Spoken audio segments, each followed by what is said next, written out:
hospitals, according to figures released today. 4 of those deaths were at the George Eliot Hospital in Nuneaton, which recorded 19 deaths in 12 days, far above the regional average. Earlier, our health correspondent, Michele Paduano, told me what we know. We know that there's higher rates in the Nuneaton and Bedworth area, but we also know that 41% of the infections have actually been caught in the hospital or are most likely to have been caught in hospital, and there are 4 wards that seem to have been impacted in that way. What we don't know is any more about how that's happened, whether it was nurses to nurses or nurses to patients, or what has happened, because neither Public Health England, the NHS or anybody else is actually talking to us about that. The only good news is the numbers are coming down. So from a high of 59 patients in hospital, we now know there are 40. Britain's biggest local authority could be driven into bankruptcy without extra government support.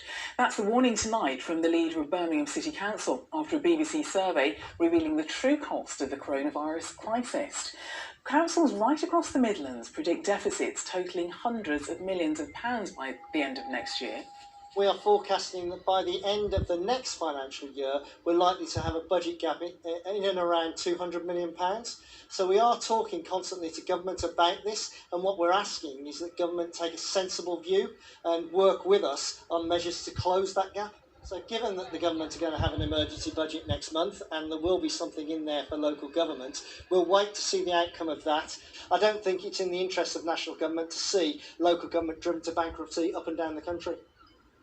Up to 200 people have gathered in a Birmingham park this evening in apparent disregard of social distancing guidelines.